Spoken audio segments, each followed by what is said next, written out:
To the state of Washington, where dozens of inmates who are now on hunger strike at an immigration detention center could be force-fed if they continue. A U.S. Immigration and Customs Enforcement spokesperson says they'll do it only if it's, quote, absolutely medically necessary. But the strikers' lawyer says the prison is using intimidation tactics, such as threats of force-feeding and efforts to isolate strike leaders. For more details on this story, we'll go to RT's Ramon Galindo in Los Angeles. Ramon, let's begin with this. What are the detainees trying to achieve with this hunger strike?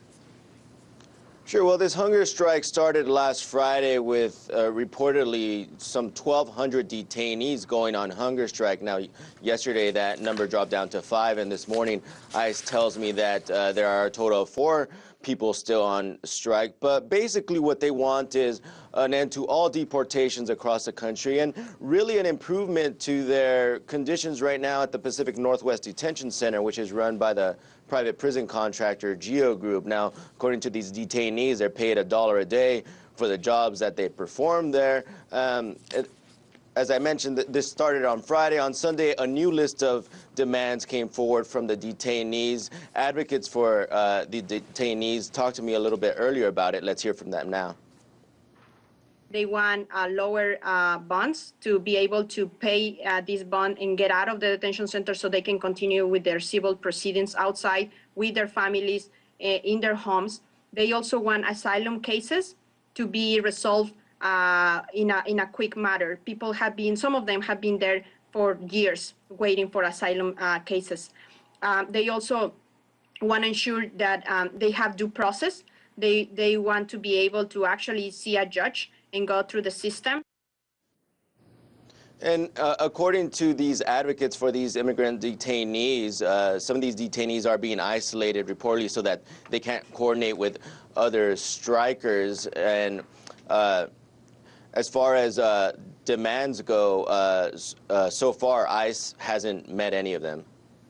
Could you make this? What is the prison saying? Are they actually under threat of being force-fed?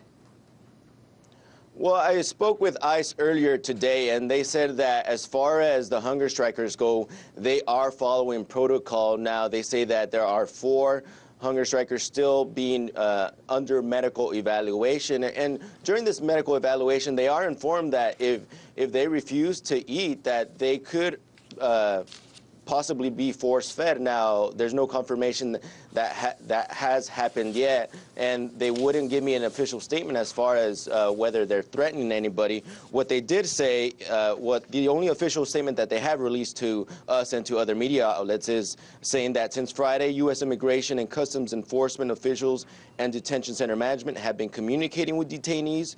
Several issues that have been brought to management's attention are being addressed, including adding more items to the commissary list and exploring ways to reduce prices. ICE fully respects the rights of all people to express their opinion without interference.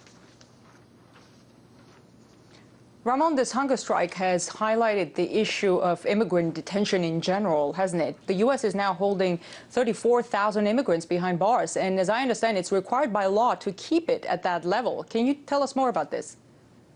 Yeah, that's right. Back in 2006, tough on crime Republican legislators really heightened this quota up to 34,000, saying that immigration detention centers had to have 34,000 of their beds filled.